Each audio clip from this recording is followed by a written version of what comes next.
नमस्कार दोस्तों, आइए जानते हैं महाराष्ट्र की बड़ी खबरें। आज की पहली खबर है कि राज ठाकरे की एमएनएस ने दादर में लगाया विवादित पोस्टर। महाराष्ट्र नवनिर्माण सेना एमएनएस ने एक बार फिर हिंदी भाषा के विरोध में तीखा रुख अपनाया है। इस बार दादर इलाके में लगाए गए पोस्टर ने एक बार फिर मराठी बनाम हिंदी भाषा विवाद को हवा दी है। पोस्टर में लिखा गया है, क्या सरकार है, महाराष्ट्र में पर प्रांतियों के लिए मराठी सख्ती करनी चाहिए, लेकिन मराठी लोगों पर हिंदी थोप रहे हैं। इसी संदेश को मराठी में भी लिखा गया है, काय सालम सरकार आहे, पर प्रांतीयांना महाराष्ट्रात मराठी सक्ती करायच्या ऐवजी मराठी लोकांना हिंदीची सक्ती करत आहेत। महाराष्ट्र में चुनाव से पहले उद्धव ठाकरे ने किया सीक्रेट डिनर। महाराष्ट्र में राजनीति का पारा इन दिनों हाई है। इसी बीच शिवसेना यूबीटी प्रमुख उद्धव ठाकरे ने शुक्रवार 20 जून रात मुंबई के उपनगर में स्थित एक होटल में पार्टी के सांसदों और विधायकों के साथ रात्रि भोज पर महत्वपूर्ण बैठक की। यह बैठक ऐसे समय पर हुई है जब नगर निगम के चुनाव को लेकर महाराष्ट्र की राजनीति में हलचल तेज है और ठाकरे गुट को लगातार स्थानीय स्तर पर नेताओं के पार्टी छोड़ने की चुनौती का सामना करना पड़ रहा है।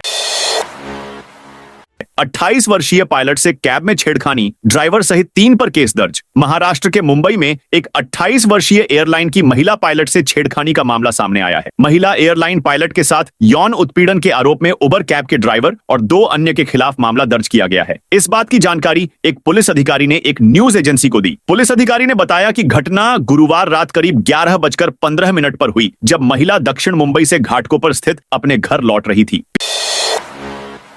प्याज खरीद घोटाला याचिका पर अगली सुनवाई जुलाई में। बॉम्बे हाईकोर्ट ने केंद्र सरकार की योजना के तहत प्याज की खरीद में नेफेड, एनसीसीएफ, किसान उत्पादक कंपनियों और व्यापारियों द्वारा मिलीभगत कर सरकार को करोड़ों का चूना लगाने का आरोप लगाते हुए दायर आपराधिक याचिका में सरकार समेत 22 लोगों को नोटिस जारी करने का आदेश दिया है। याचिकाकर्ता विश्वासराव मोरे ने इस मामले से संबंधित हलफनामा और दस्तावेज कोर्ट में पेश किए हैं और मामले की अगली सुनवाई 15 जुलाई को होगी। पिछली बार हाईकोर्ट ने इस मामले से जुड़े 22 लोगों को नोटिस जारी करने का आदेश दिया था। हाल ही में हुई सुनवाई में याचिकाकर्ताओं ने कोर्ट में हलफनामे और दस्तावेज पेश की। राज्य सरकार की ओर से सहायक लोक अभियोजक एसवी गवांड ने पैरवी की। इस मामले की अगली सुनवाई 15 जुलाई को होगी।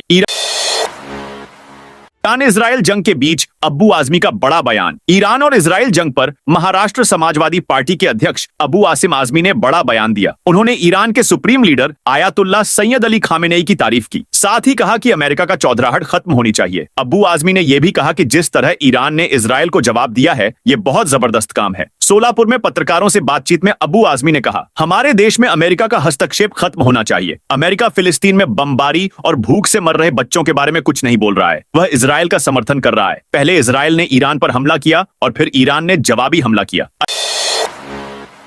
अहिल्यानगर में 11वीं कक्षा की सैकड़ों सीटें खाली रहने की संभावना। अहिल्यानगर जिले में कक्षा 11 में प्रवेश के लिए शिक्षा विभाग द्वारा केंद्रीयकृत ऑनलाइन प्राप्त आवेदनों की संख्या और उपलब्ध सीटों की बड़ी संख्या को देखते हुए यह संभावना जताई जा रही है कि इस वर्ष कक्षा 11 की सैकड़ों सीटें खाली रह सकती हैं। खाली सीटों का असर कला और वाणिज्य शाखाओं पर पड़ेगा। इसके चलते अतिरिक्त शिक्षकों की आवश्यकता होने की संभावना जताई जा रही है। शाहरुख खान के घर मन्नत, अचानक पहुंचे वन विभाग के अधिकारी। भड़की महाराष्ट्र सरकार बॉलीवुड के किंग शाहरुख खान के घर मन्नत पर हाल ही में वन विभाग के अधिकारियों के दौरे ने विवाद खड़ा कर दिया है। इस कार्रवाई को लेकर महाराष्ट्र सरकार ने सख्त नाराजगी जाहिर की है। राज्य के सांस्कृतिक मंत्री आशीष शेलार ने वन विभाग की इस कार्रवाई पर सवाल उठाते हुए कहा कि सरकार यह सुनिश्चित करेगी कि मुंबई या महाराष्ट्र में शाहरुख खान या किसी अन्य व्यक्ति को बिना कारण के परेशान न किया जाए। मंत्री आशीष शेलार ने मीडिया से बातचीत में तीखा बयान देते हुए कहा, मेरा सवाल है कि आखिर शाहरुख खान के बंगले में वन विभाग वाले क्यों गए, क्या मकसद था? अगर कोई गलती है तो उसकी जांच जरूर होनी चाहिए, लेकिन किसी भी शिकायत पर कार्रवाई करते समय यह सुनिश्चित किया जाना चाहिए कि वह उचित और न्याय संगत हो।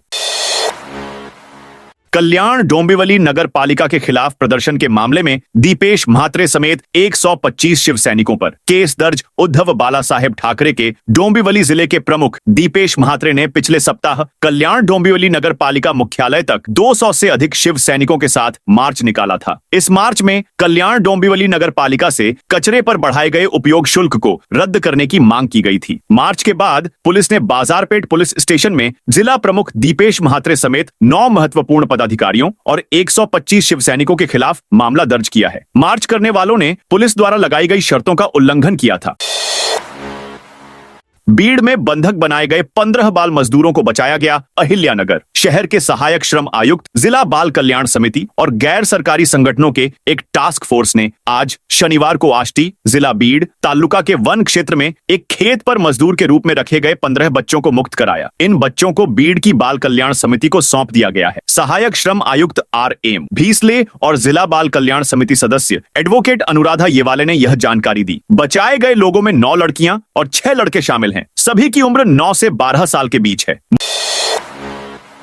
मुंबई में हिंदी पढ़ाने का विरोध। मुंबई में महाराष्ट्र नवनिर्माण सेना मनसे के कार्यकर्ताओं ने एक बार फिर हिंदी का विरोध शुरू कर दिया है। यहां राज ठाकरे की पत्रकार वार्ता के तुरंत बाद भांडुप और कांजूर मार्ग इलाके में मनसे कार्यकर्ताओं ने हिंदी भाषा को लेकर सड़कों पर प्रदर्शन किया। इसी के साथ स्कूलों में पढ़ाई जा रही हिंदी भाषा के खिलाफ नाराजगी जताई। उन्होंने इलाके की किताबों की दुकानों में जाकर हिंदी भाषा की स्कूल टेक्स्ट बुक्स को ढूंढ कर फाड़ा और बाद में उनमें आग लगा दी। मनसे कार्यकर्ताओं का आरोप है कि राज्य के मराठी स्कूलों में जबरन हिंदी भाषा को थोपने की कोशिश की जा रही है, जो वे किसी भी हाल में बर्दाश्त नहीं करेंगे। विरोध प्रदर्शन के दौरान मनसे कार्यकर्ताओं ने दुकानदारों को भी साफ चेतावनी दी कि अगर मराठी स्कूलों में हिंदी की किताबें रखी गईं या बेची गईं तो वे गंभीर परिणाम भुगतने के लिए तैयार रहें। तो दोस्तों, यह थी आज महाराष्ट्र की बड़ी खबरें। आप इस वीडियो को कौन से जिले से देख रहे हैं, उस जिले का नाम जरूर बताइए।